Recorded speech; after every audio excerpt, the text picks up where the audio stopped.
Hello दोस्तों, नमस्कार। मैं सचिन दक्ष आप सभी का स्वागत करता हूं आपके अपने यूट्यूब चैनल ड्रीम टॉपर में। दोस्तों, जो आज की यह वीडियो है इसमें हमें फाइनेंशियल मैनेजमेंट का एक क्वेश्चन पेपर सोल्व करना है। इसे देखना है, इसके आंसर हमें देखने हैं कौन सा आंसर सही होगा और कौन सा आंसर इसका गलत होने वाला है। तो बने रहिएगा मेरी इस वीडियो में अंत तक। आपको ये वीडियो बहुत ज़्यादा हेल्पफुल होने वाली है आपके एग्ज़ाम के लिए। स्टार्ट करते हैं। जो आपका फर्स्ट क्वेश्चन दिया है, ओपनिंग स्टॉक दिया है आपको, रॉ मटेरियल है 20,000 का, वर्क इन प्रोग्रेस है आपका 60,000 का, और जो आपका फिनिश्ड गुड है वह आपके 10,000 की, और जो आपका क्लोजिंग स्टॉक है वो भी आपको दिया है 22,000 का,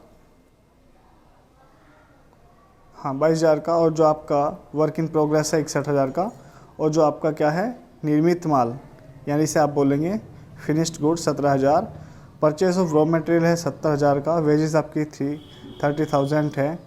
आपका इसका सही आंसर बताना है कौन सा हो जाएगा। मटेरियल स्टोरेज पीरियड आपको कैलकुलेट करना है, यानी कच्ची सामग्री का भंडारण अवधि रहेगी कितनी। क्वेश्चन नंबर जो फर्स्ट है इसका सही आंसर आपका सी है, यानी 113 दिन होने वाली है। क्वेश्चन नंबर 2, चालू कार्य 48,000, कुल उत्पादन लागत 10,95,000, उत्पादन प्रक्रिया अवधि है कितने दिन की, 28 दिन की, 16 दिन की, 15 दिन की या फिर 18 दिन की। क्वेश्चन नंबर जो 2 है इसका सही आंसर बताना है आपको। सही आंसर हो जाएगा ऑप्शन बी, यानी 16 दिन। क्वेश्चन नंबर 3, एक व्यवसाय में जब तरलता बढ़ती है तब लाभप्रदता ऑप्शन ए बढ़ती है, ऑप्शन बी घटती है, ऑप्शन सी है अप्रभावित रहती है, या फिर इनमें से कोई भी नहीं। क्वेश्चन नंबर जो 3 है इसका सही आंसर है आपका ऑप्शन बी, यानी कि घटती है, डिक्रीज होती है। क्वेश्चन नंबर जो 4 है, नगद कोषों की आवश्यकता के लिए लेन देन के उद्देश्य, आकस्मिकता उद्देश्य, ऑप्शन जो सी है परिकल्पनात्मक उद्देश्य, या फिर उपरोक्त सभी। क्वेश्चन नंबर जो 4 है इसका सही आंसर आप लोगों को बताना है। 4 का सही आंसर हो जाएगा आपका उपरोक्त सभी, यानी ऑप्शन डी। क्वेश्चन नंबर 5, एक कंपनी की प्रथम तिमाही की पुस्तक अनुमानित बिक्री इस प्रकार है, जनवरी की 90,000 है, और फरवरी की आपकी 96,000, और मार्च की आपकी है 54,000। यदि बिक्री का 50% अगले माह में वसूल किया जाता है और शेष अगले माह में, तो मार्च माह में बिक्री से रोकड़ संग्रहण होगा। बताइए क्या इसका आंसर होगा। तो क्वेश्चन नंबर 5 है इसका सही आंसर हो जाएगा आपका बी। क्वेश्चन नंबर 6, सामान्यतः देनदारों से वसूली 45 दिन में होती है, स्कंध धारणा की औसतन अवधि 75 दिन है, और लेनदारों के भुगतान की औसतन अवधि 30 दिन है। रोकड़ चक्र है 120 दिन का, 90 दिन का, या फिर 150 दिन का, या फिर 105 दिन का। तो जो क्वेश्चन नंबर 6 है इसका सही आंसर बताना है आप लोगों को। 6 आंसर है 90 दिन। क्वेश्चन नंबर 7, एक आपूर्तिकर्ता ने कंपनी को 2/20 शुद्ध 60 की शर्तों के अंतर्गत उधार का प्रस्ताव करता है। उधार की निहित लागत है 24% या फिर 18.2%, 36% या फिर 16.2%। सही आंसर बताना आपको। क्वेश्चन नंबर 7 का सही आंसर हो जाएगा 18.62%, ऑप्शन यानी बी सही है। क्वेश्चन नंबर 8, ए लिमिटेड ने 2020 के दौरान रुपये 60 लाख की बिक्री की तथा इसके तस्म संबंधी देनदार 5,30,000 हैं। दिनों के रूप में देनदार आवर्त है, ऑप्शन ए 45 दिन, ऑप्शन बी आपका 38 दिन, ऑप्शन सी है 30 दिन, या फिर आपका ऑप्शन डी है 32 दिन। सही आंसर बताना आपको। जो क्वेश्चन नंबर 8 है इसका सही आंसर हो जाएगा 32 दिन, 32 डेज। क्वेश्चन नंबर 9, स्कंद आवर्त अनुपात इंगित करता है? ऑप्शन ए कम प्रयोग में आने वाले स्कंद, ऑप्शन बी देनदारों के शेष, ऑप्शन सी है बिक्री की गति एंड ऑप्शन डी आपका उपरोक्त में से कोई भी नहीं। क्वेश्चन नंबर 9 है जो मेरे भाई, इसका सही आंसर हो जाएगा बिक्री की गति। क्वेश्चन नंबर 10, एक उत्पाद की वार्षिक मांग 2400 इकाई है, प्रति इकाई मूल्य 2.40 रुपये है,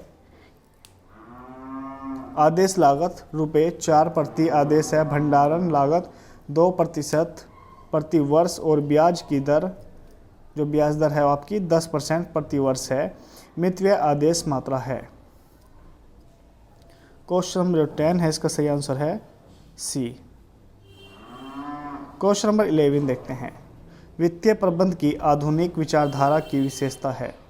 ऑप्शन ए निश्चयकरण प्रक्रिया का समग्र बिंदु, ऑप्शन बी निरंतर प्रशासनिक कार्य, ऑप्शन सी केंद्रीय प्रकृति एंड ऑप्शन डी आपका उपरोक्त सभी।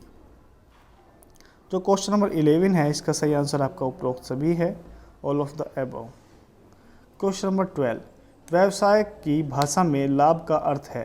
कर पश्चात लाभ, कर पूर्व लाभ, ऑप्शन सी है ब्याज व कर पूर्व लाभ एंड जो आपका ऑप्शन डी है पूंजी पर प्रत्याय की दर। क्वेश्चन नंबर 12 है, इसका सही आंसर करना है मेरे भाई आप लोगों को, ऑप्शन ए।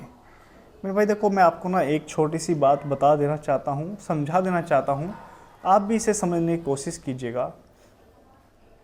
जो FM है यानी फाइनेंशियल मैनेजमेंट, आपके इसमें कई तरह के न्यूमेरिकल क्वेश्चन आते हैं और वो इस टाइम पे पॉसिबल नहीं है कि मैं आपको न्यूमेरिकल सोल्व कराऊं या फिर वे न्यूमेरिकल क्वेश्चन समझाऊं, क्योंकि देखो वैल्यू भी चेंज हो जाती है, आप रट भी नहीं सकते, और क्वेश्चन का जो टाइप है वो भी चेंज हो जाता है, तो मैं ये पॉसिबल नहीं है कि मैं आपको ये समझा पाऊँगा, इसलिए मैं जो न्यूमेरिकल क्वेश्चन है इनको स्किप करने की कोशिश कर रहा हूँ।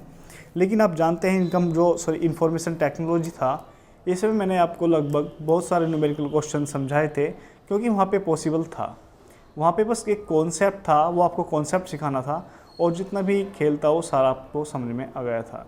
लेकिन यहाँ पे यहाँ पे बहुत ज़्यादा है, ये इतना पॉसिबल नहीं है कि एक दिन में आपको सारा कवर करा दूँ या आप सारा कवर कर भी लो।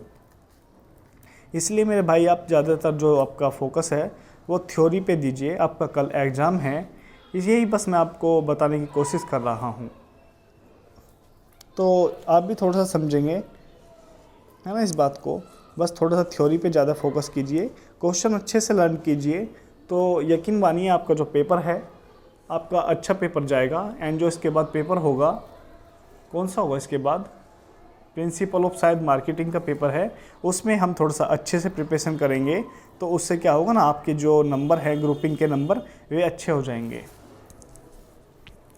तो ये ग्रुप आपका जो सी ग्रुप का फर्स्ट पेपर है और वो आपका सी ग्रुप का सेकंड पेपर होगा, यानी कल ही होगा या परसों होगा, जब भी होगा, मुझे एग्जैक्ट पैसे याद नहीं है।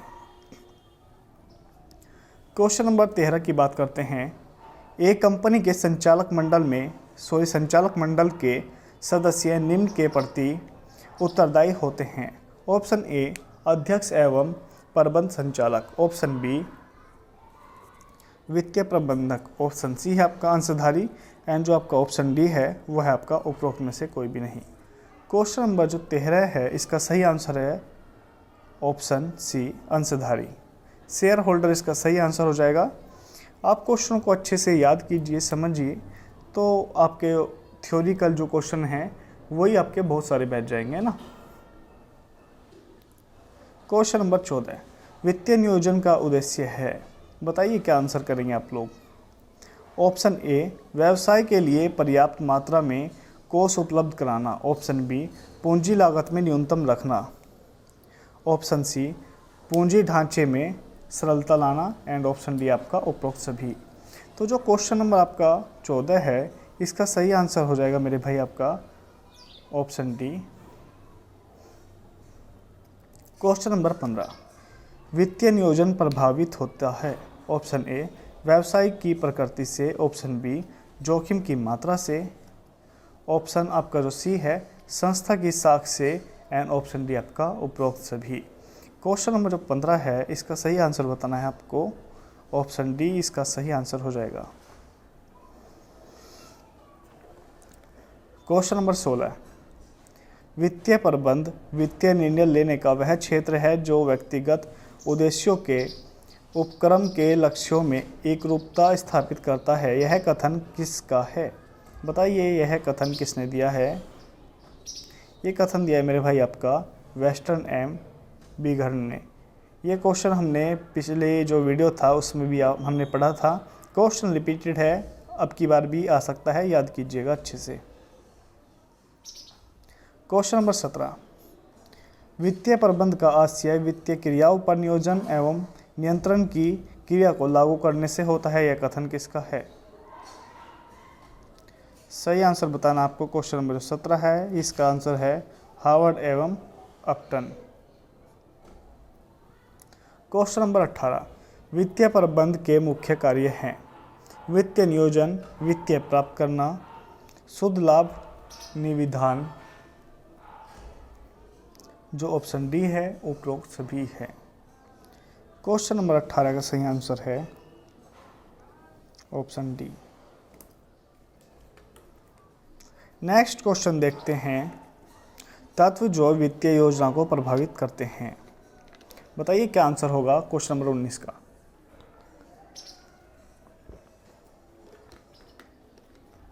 सही आंसर है सभी तत्व योजना को प्रभावित करते हैं। क्वेश्चन नंबर 20, वित्तीय योजना संबंधित है। ऑप्शन ए कोषों की प्राप्ति से, ऑप्शन बी कोषों के उपयोग से, ऑप्शन सी है ए व बी दोनों से, एंड ऑप्शन डी आपका उपरोक्त में से कोई भी नहीं। सही आंसर बताना आपको क्वेश्चन नंबर 20 का। सही आंसर हो जाएगा ऑप्शन सी। शोधन क्षमता का आदर्श अनुपात है 1:2, 1:1, 1:1.5 एंड 2:1। क्वेश्चन नंबर जो 21 है मेरे भाई, इसका आंसर सही है आपका 2:1। क्वेश्चन नंबर 22 देखना है, कौन सी पूंजी संरचना विश्लेषण की तकनीक नहीं है? ऑप्शन ए समता पर व्यापार, ऑप्शन बी पूंजी दंतीकरण, ऑप्शन सी है आपका पूंजीगत बजटन, ऑप्शन डी है आपका पूंजी की लागत। क्वेश्चन नंबर 22 का सही आंसर बताना है मेरे भाई को। आप करेंगे पूंजी बजटन, कैपिटल बजटिंग।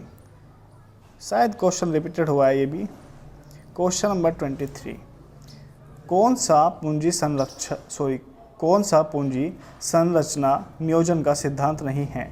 लागत का सिद्धांत, नियंत्रण का सिद्धांत, समता का सिद्धांत या फिर जोखिम का सिद्धांत।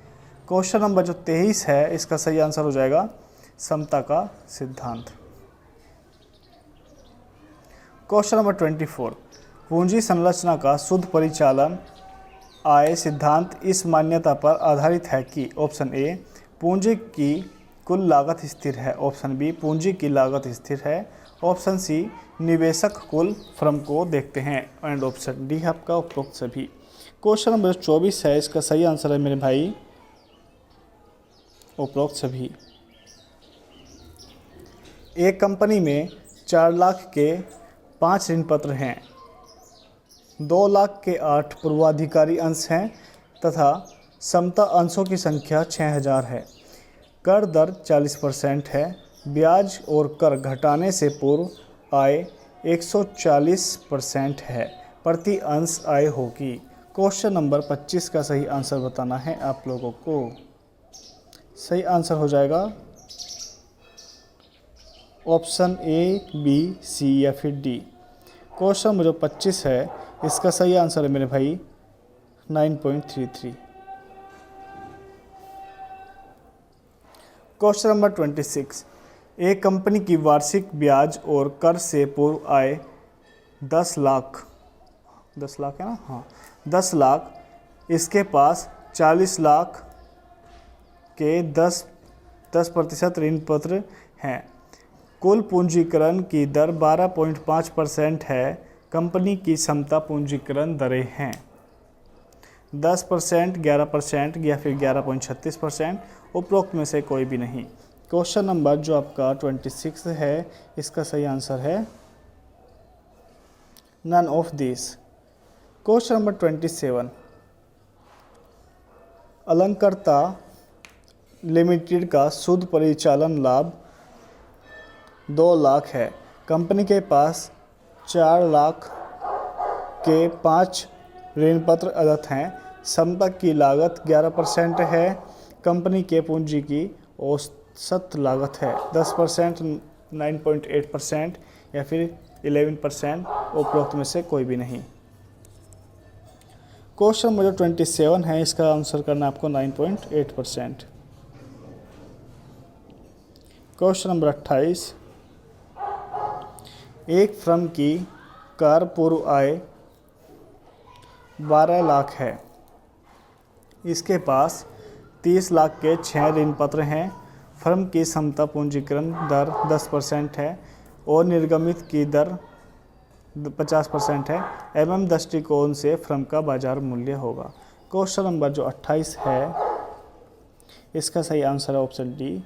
भाई आप देख रहे हैं, देखो क्वेश्चन कोई भी मिलता जुलता नहीं है, सभी क्वेश्चन अलग अलग आ रहे हैं। और जो हमारा प्रीवियस वीडियो थी यानी पिछली वीडियो थी, उसमें भी क्वेश्चन सारे अलग थे, इसलिए ये पॉसिबल नहीं है कि मैं आपको न्यूमेरिकल क्वेश्चन भी सोल्व कराऊं।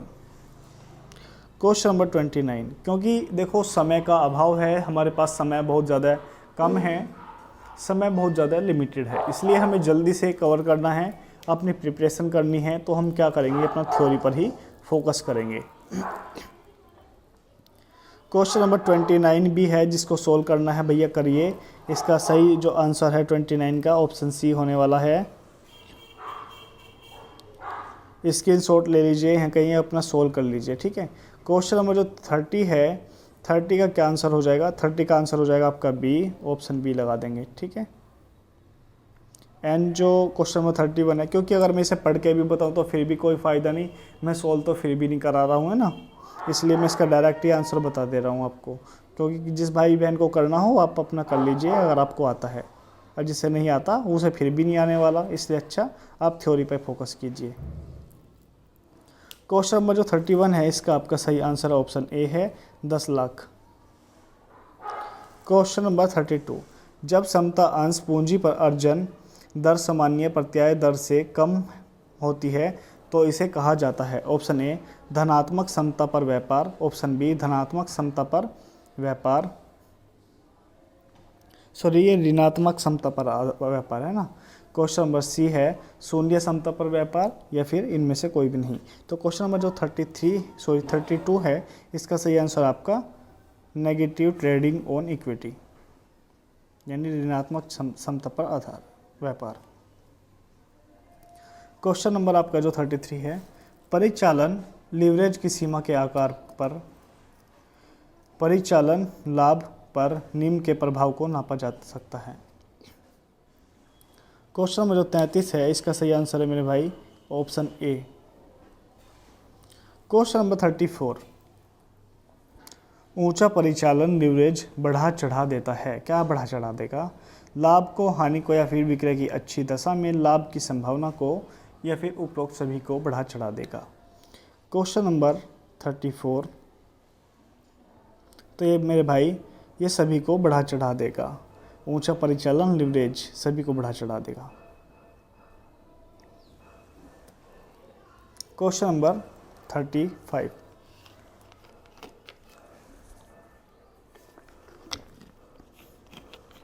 एक कंपनी की वित्तीय लीवरेज 1.67 है। यदि कंपनी की आयकर व ब्याज पूर्व EBIT यानी EBIT में 12% की वृद्धि होती है तो कर पूर्व लाभ में वृद्धि होगी 20.4, 20.40, 7.18 या फिर 0.14। क्वेश्चन नंबर जो मेरे भाई लोगों आपका 35 है, इसका सही आंसर हो जाएगा 20.04। क्वेश्चन नंबर 36, एक कंपनी की परिचालन लीवरेज 3 है तथा वित्तीय लीवरेज 4.5 है तो इसकी संयुक्त लीवरेज होगी 1.50, 13.50 एंड 0.67, उपरोक्त में से कोई भी नहीं। क्वेश्चन नंबर जो 36 है इसका सही आंसर हो जाएगा आपका ऑप्शन बी। संयुक्त लीवरेज का सूत्र है C/EBT, C/EBIT एंड C/EBI, उपरोक्त में से कोई भी नहीं। क्वेश्चन नंबर जो 37 है इसका सही आंसर है आपका C/EBT। क्वेश्चन नंबर 38, वित्तीय उत्तोलन की गणना इसकी सहायता से की जाती है। अंशदान और परिचालन लाभ, ऑप्शन बी परिचालन लाभ और कर से पूर्व लाभ, ऑप्शन सी आपका अंशदान और कर से पूर्व लाभ, ऑप्शन डी आपका उपरोक्त में से कोई भी नहीं। क्वेश्चन नंबर जो 38 है इसका सही आंसर करना है आप लोगों को option B, operating profit and profit before tax. Question number 39, किस लीवरेज के अंतर्गत स्थायी लागत को फर्म के संचालन में प्रयोग किया जाता है? बताइए किस में प्रयुक्त किया जाता है। ऑप्शन ए परिचालन लीवरेज, ऑप्शन बी वित्तीय लीवरेज, ऑप्शन सी है आपका परिचालन एवं वित्तीय लीवरेज दोनों, एंड ऑप्शन डी है आपका उपरोक्त में से कोई भी नहीं। क्वेश्चन नंबर 39 है ये मेरे भाई इसका सही आंसर दोनों हैं सी बी एंड डी भी। क्वेश्चन नंबर 40, यदि अंशदान 8 लाख तथा EBIT 3 लाख हो तो परिचालन लीवरेज होगा। अभी ये फॉर्मूला आया था ना, देखो परिचालन लीवरेज का, नहीं तो संयुक्त लीवरेज का था। ठीक है, जो क्वेश्चन नंबर 40 है इसका सही आंसर हो जाएगा आपका ऑप्शन बी।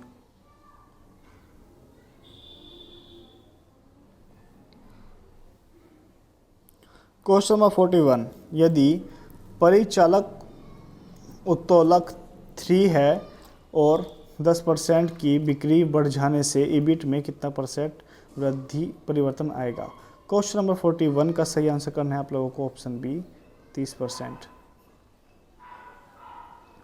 क्वेश्चन नंबर 42, यदि वित्तीय उत्तोलक 2 है और EBIT में 10% की वृद्धि होगी तो EBT कितने परसेंट बढ़ जाएगा? क्वेश्चन नंबर 42 का सही आंसर बताना मेरे भाई आप लोगों को। सही आंसर है इसका 20। क्वेश्चन नंबर 43, यदि परिचालन उत्तोलक 3 है, वित्तीय उत्तोलक 2 है, बिक्री में 10% की वृद्धि होने पर EBT में कितने परसेंट की वृद्धि हो जाएगी? 30%, 60%, 20% या फिर 5%। क्वेश्चन नंबर 43 है इसका सही आंसर बताना है ऑप्शन बी। क्वेश्चन नंबर 44, यदि परिचालन उत्तोलक 2 है और बिक्री 30% से बढ़ जाती है तो ब्याज व कर से पूर्व आय में वृद्धि होगी। 60%, 15%, 10% या फिर 5%। क्वेश्चन नंबर 44 है इसका सही आंसर है मेरे भाई लोगों 60%। क्वेश्चन नंबर जो 45 है, नेहा लिमिटेड का चिट्ठा निम्नलिखित पूंजी संरचना दर्शाता है। क्वेश्चन करेंगे सोल्व और आंसर है इसका, क्वेश्चन नंबर जो 45 है इसका आंसर है आपका मेरे भाई 67.2।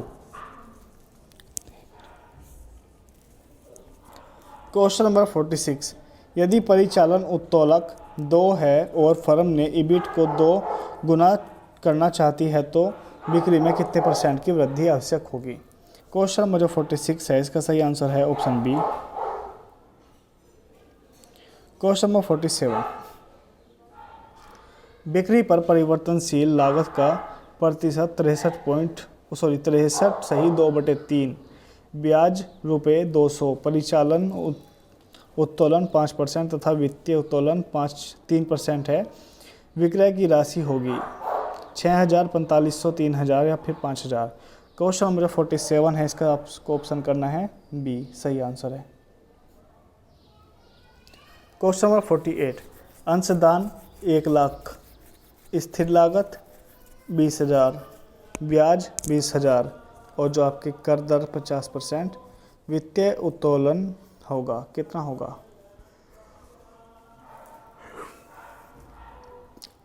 1.25%, 1.33% या फिर 4%, सॉरी 4 या फिर आपका 2% नहीं है, हम गलत बोल दिए है ना। क्वेश्चन नंबर जो 48 है इसका सही आंसर है ऑप्शन बी। क्वेश्चन नंबर 49, बिक्री दी हुई है आपको यानी सेल दी है कितनी? 1 लाख की, और जो आपको वेरिएबल कॉस्ट है आपको कितनी है? 70,000 की, और जो मेरे भाई फिक्स्ड कॉस्ट आपके पास 20,000 की है। ऑपरेटिंग लेवरेज आपको कैलकुलेट करना है। जो 49 है इसका भी आपका आंसर बी हो जाएगा, 3 आएगा। 50वां क्वेश्चन है, ईबिट आपका 5 लाख का दिया है, अंशदान आपके 8 लाख के दिए हैं, पीबीटी आपका 4 लाख का दिया है, संयुक्त लेवरेज कितना होगा? क्वेश्चन नंबर जो 50 है इसका भी आंसर आपको क्या करना है? वही आंसर घिसा पिटा बी। क्वेश्चन नंबर 51, लाभांश का आशय है, क्या आशय है बताओ? इसका सही आंसर है आपका option A, option B, option C या फिर ऑप्शन डी। क्वेश्चन नंबर 51 है, इसका सही आंसर है ऑप्शन डी। अंशधारियों में बांटा गया लाभ का भाग। यदि लाभांश का नकद भुगतान किया जाए तो उसकी दर घोषित की जाती है। अंशधारियों द्वारा ऋण पत्रधारियों द्वारा, सरकार द्वारा या फिर संचालन मंडल द्वारा। क्वेश्चन नंबर 52 है, इसका सही आंसर है अंशधारियों के द्वारा। क्वेश्चन नंबर 53, वोल्टर का मॉडल संबंधित है पूंजीगत बजटन से, रोकड़ बजटन से, लाभांश नीति से या फिर हाशिया नीति से। क्वेश्चन नंबर 53 है, इसका सही आंसर है लाभांश नीति यानी डिविडेंड पॉलिसी। क्वेश्चन नंबर 54, गौरव लिमिटेड ने 40% लाभांश घोषित किया, इसका आशय निम्नलिखित में से कौन सा है? कंपनी ने शुद्ध लाभ का 40% लाभांश के रूप में घोषित किया है, ऑप्शन बी। कंपनी ने कर के पश्चात लाभों का 40% लाभांश के रूप में घोषित किया है, ऑप्शन सी। कंपनी निर्गमित पूंजी पर 40% लाभांश प्रदान करेगी, एंड ऑप्शन डी आपका पूंजीगत पूंजी पर 40% लाभांश प्रदान करेगी। क्वेश्चन नंबर जो 54 है इसका सही आंसर आपको बताना है। सही आंसर है इसका आपका ऑप्शन डी। क्वेश्चन नंबर 55, एक कंपनी का भुगतान 90% है, कंपनी कौन सी लाभांश नीति का अनुकरण कर रही है? सुस्थिर लाभांश नीति, कठोर लाभांश नीति, उदार लाभांश नीति या फिर उपरोक्त में से कोई भी नहीं। क्वेश्चन नंबर जो मेरे भाई 55 है इसका सही आंसर है आपका ऑप्शन सी, उदार लाभांश नीति यानी ये वाला। क्वेश्चन नंबर 56, कंपनी की लाभांश नीति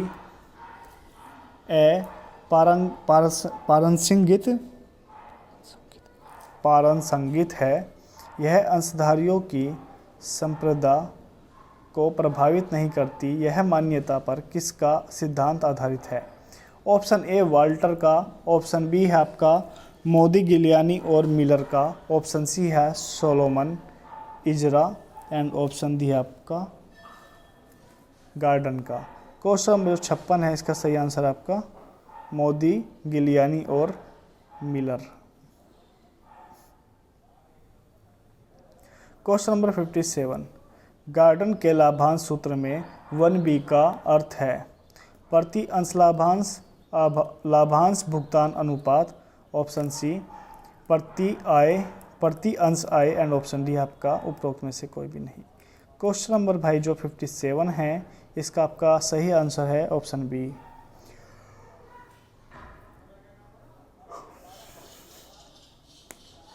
क्वेश्चन नंबर 58, वाल्टर के अनुसार एक संस्था की लाभांश नीति का आधार है, option A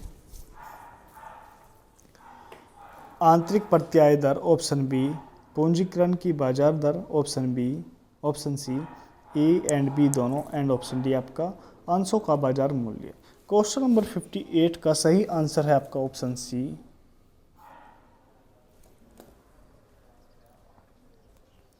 question number 59, MM परिकल्पना के अनुसार लाभांश भुगतान कंपनी का कुल संपदा को बढ़ाता है, घटाता है, प्रभावित नहीं करता या फिर उपरोक्त में से कोई भी नहीं। क्वेश्चन नंबर 59 का सही आंसर होने वाला है ऑप्शन सी। EPS 16 है, 16 रुपये। पूंजीकरण की जो दर है 12.5% है, यानी 12.5%। और जो आपका उपज प्रत्याय दर है वो 10% है। लाभांश आपका 4 है, ₹4। तब शेयर का बाजार मूल्य वोल्टर के अनुसार क्या है? क्वेश्चन नंबर जो भाई 60 है, इसका सही आंसर है 108.80। क्वेश्चन नंबर 61, सरिता लिमिटेड के साधारण अंश का सम मूल्य ₹100 प्रति अंश आय 10 रुपये। प्रतिधारित आय की उत्पादकता 15%, बाजार में प्रचलित पूंजीकरण दर 10%, भुगतान अनुपात 60% और आपका अंश का बाजार मूल्य ये है। ठीक है, वोल्टर के अनुसार आपको भाई अंश का बाजार मूल्य ज्ञात करना है, क्या है। क्वेश्चन नंबर जो 61 है, इसका सही आंसर हो जाएगा आपका ऑप्शन ए। क्वेश्चन नंबर 62 दिया है आपका, 62 का सही आंसर हो जाएगा आपका ऑप्शन बी। क्वेश्चन नंबर जो 63 है, ये भी कुछ ऐसा ही क्वेश्चन है। इसका जो सही आंसर हो जाएगा आपका ऑप्शन सी हो जाएगा। भाई न्यूमेरिकल है, हम नहीं पढ़ रहे, देखो ठीक है ना। क्वेश्चन नंबर 64 है, 64 का जो सही आंसर है आपका 0% है। क्वेश्चन नंबर जो 65 है, इसका आपका सही आंसर है मेरे भाई लोगों ऑप्शन सी है। क्वेश्चन नंबर जो 66 है, इसका आंसर है आपका ऑप्शन बी।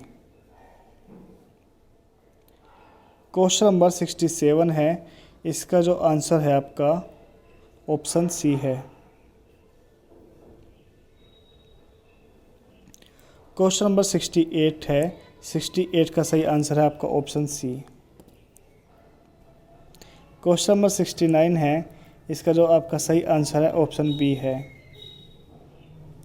क्वेश्चन नंबर 70 है, 70 का जो सही आंसर है ऑप्शन बी है। अब देख रहे हो भाई, इतने सारे न्यूमेरिकल आ रहे हैं, बताओ कौन कौन सा न्यूमेरिकल समझाऊंगा मैं तुम्हें। मैं समझाता खुद भी पागल हो जाऊंगा, वीडियो इतनी लंबी बन जाती है, फिर ये अपलोड होने में टाइम लगता है इसे, है ना, और बहुत ज़्यादा टाइम निकल जाएगा, फिर आपको कुछ भी फ़ायदा नहीं होने वाला। इसलिए मैं सारे न्यूमेरिकल को ये छोड़ रहा हूँ। बस मैं आपका फोकस थ्योरी पे कराना चाहता हूँ। थ्योरी पढ़ो, अपना आराम से मज़े में पेपर दे के जाओ, ठीक है, ज़्यादा टेंशन मत पाल लो। और जो आपका कल का इसके नेक्स्ट सब्जेक्ट है ना, उस पर भी आपको लर्न करना है, क्योंकि उसमें आपको बिल्कुल भी टाइम नहीं मिला, तो आपको उसे भी अच्छे से प्रिपेयर करना है। इसलिए इसमें बस थ्योरी पे ध्यान दो। अगर आप न्यूमेरिकल पे ध्यान दोगे तो फिर आपका नेक्स्ट जो एग्ज़ाम है वो ख़राब होने वाला है। तो फ़ायदा कुछ नहीं है आपका कि आप एक सब्जेक्ट में अगर आपकी बैक आए या फिर वो बेकार जाए, इससे अच्छा यही है। और न्यूमेरिकल इतने सारे हैं कि भाई समझाना पॉसिबल नहीं है बिल्कुल भी एक दिन के अंदर अंदर। क्वेश्चन नंबर 71 71 का थोड़ा सा, क्वेश्चन नंबर 71 करना है। वित्तीय विवरणों के विश्लेषण और निर्वाचन की पद्धति है। तो ऑप्शन ए है तुलनात्मक विवरण, ऑप्शन बी औसतन विश्लेषण, ऑप्शन सी है आपका अनुपात विश्लेषण, एंड ऑप्शन डी आपका उपरोक्त सभी। क्वेश्चन नंबर 71 है, इसका सही आंसर आपका ऑप्शन डी है। क्वेश्चन नंबर 72 वित्तीय विवरणों के निर्वाचन के लिए आवश्यक है। ऑप्शन ए विश्लेषण एवं तुलना, ऑप्शन बी आपका सरलीकरण और परमापीकरण, ऑप्शन सी है आपका वस्तुपरकता और एवं विशिष्टता, ऑप्शन डी आपका विश्लेषण, तुलना और विशिष्टता। क्वेश्चन नंबर जो 72 है, इसका ऑप्शन आपका ए है। क्वेश्चन नंबर 73 प्रवृत्ति अनुपात, प्रवृत्ति प्रतिशत और ग्राफ प्रयोग किए जाते हैं। ऑप्शन ए लंबवत विश्लेषण में, ऑप्शन बी क्षैतिज विश्लेषण में, ऑप्शन सी आपका स्थैतिक विश्लेषण में एंड ऑप्शन डी आपका मेरे भाई प्रावैगिक विश्लेषण में। क्वेश्चन नंबर 73 है, इसका सही आंसर आपका ऑप्शन बी है। क्वेश्चन नंबर 74, नगद साख स्वीकृत करने के उद्देश्य से एक बैंकर द्वारा एक उदाहरण है। आंतरिक विश्लेषण, बाह्य विश्लेषण, क्षैतिज विश्लेषण या फिर लंबवत विश्लेषण। क्वेश्चन नंबर 74 है, इसका सही आंसर आपका ऑप्शन बी है, यानी एक्सटर्नल एनालिसिस, बाह्य विश्लेषण।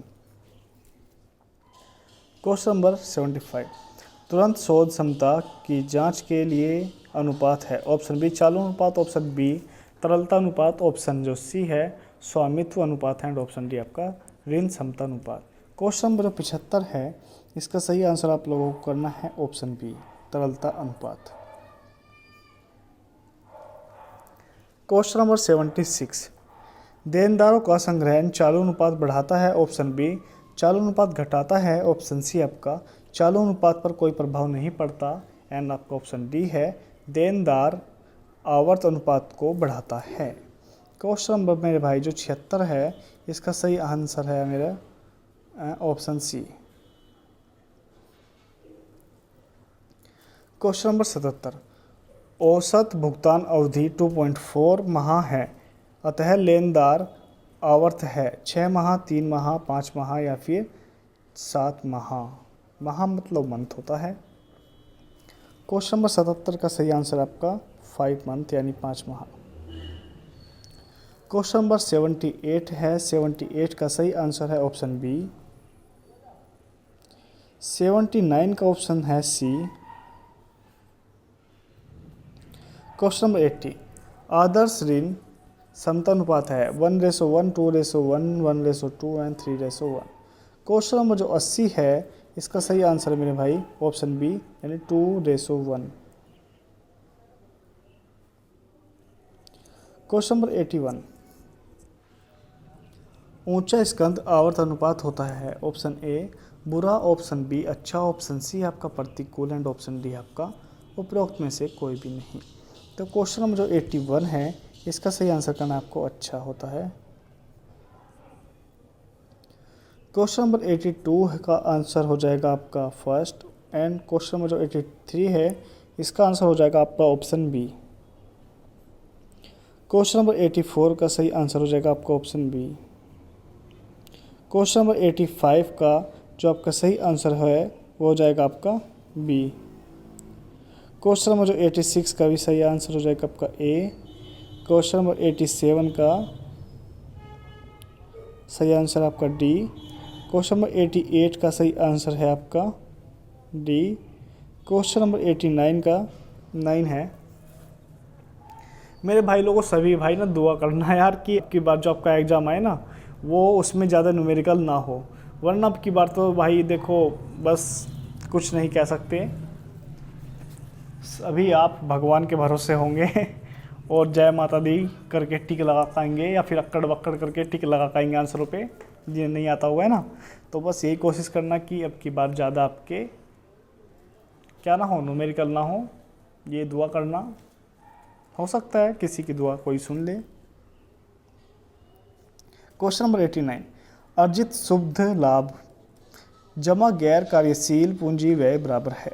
ऑप्शन ए संचालनों से प्रदान किए कोष, ऑप्शन बी कोष का प्रयोग, ऑप्शन सी आपका seeking fund and option D आपका कोष का प्रवाह नहीं। क्वेश्चन नंबर 89 है, इसका सही आंसर ऑप्शन ए है।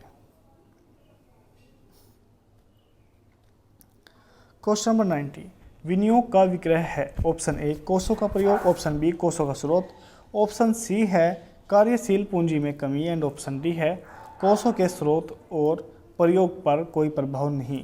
क्वेश्चन नंबर जो भाई मेरे 90 है, इसका आपका सही आंसर है ऑप्शन बी कोषों का स्रोत। क्वेश्चन नंबर 91, संशोधित लेखांकन प्रमाण 3 ICAI ने जारी किया किस वर्ष में किया? 1981 में, 1990 में या फिर 1997 में, 2001 में। क्वेश्चन नंबर जो 91 है, इसका सही आंसर है ऑप्शन सी।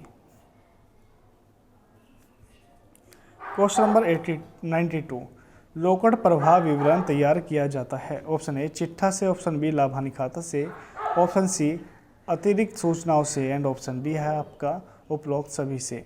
तो जो क्वेश्चन नंबर 92 है इसका सही आंसर है ऑप्शन डी।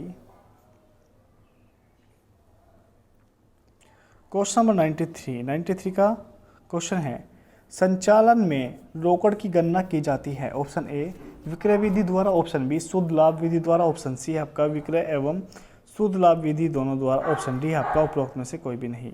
तो क्वेश्चन नंबर मेरे भाई जो आपका कौन सा है, हाँ 93 है, इसका सही आंसर हो जाएगा ऑप्शन सी।